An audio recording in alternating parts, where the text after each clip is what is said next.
let's talk flour. So, most people use all-purpose flour. You may just go grab a sack of flour at the store. That's just what you've always used. Maybe that's what your mom or your grandma used, or whoever taught you a little bit about baking. So, all-purpose flour is just your general all-purpose flour. It's kind of in the middle range as far as its protein content.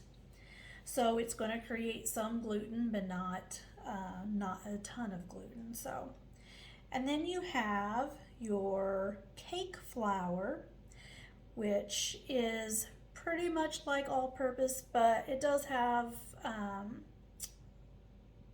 less protein in it. So it really only has about 7 to 9.5 percentages of protein in that flour.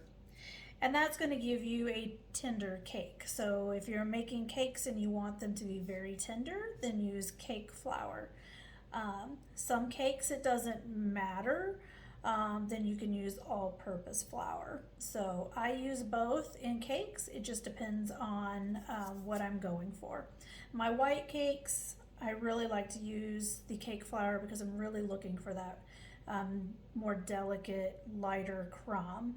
Whereas my chocolate cake, I'm looking for a more dense, heavier cake. Then here we have self-rising flour. Self-rising flour is basically all-purpose flour, but it has had salt and then a chemical leavener such as baking powder added to it. I don't see a lot of recipes that call for self-rising flour, although I do see some. So if you don't have self-rising flour, just do a conversion.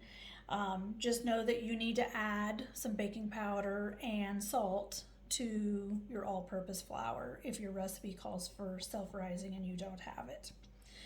Then we have bread flour. So bread flour obviously is milled for making bread. It's going to have a much higher content percentage of protein, really around that 12 to 15 percentage. So whereas your all-purpose is 10 to 13, your bread flour is around 12 to 15. So you're going to get more gluten and you're going to need that for bread. And then there's whole wheat flour that you would use for breads as well. I don't have any here. That's going to have a higher content still of around 13 to 14 percentage, a percentage of 13 to 14 of protein. And then there is a high gluten flour as well. Those would be used for breads. Then you've got your other breads, your other flours. These would be considered non-wheat flours because all of this actually comes from wheat. So your non-wheat flours, that's going to be your almond flour, your coconut flour, various other flours made from beans and seeds, other grains, soybean, rice, oats, and corn. So here I have some masa flour. So this would be considered a non-wheat flour. It's made from corn. If you've ever used it, you'll know that it's very flour-like.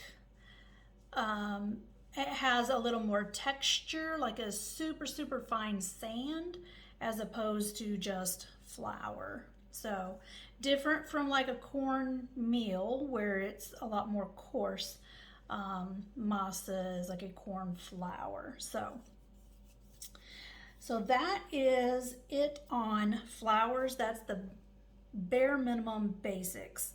If you're more advanced and you want to learn more about the different ratios of protein and the gluten and all the scientific aspects of flour, I would encourage you to look it up. Get a book, look it up on the internet from a reputable site, and you can learn about the different types of flours. But generally all-purpose flour is what most recipes these days will call for. So if you have any questions, pop them down below and I will be happy to answer them.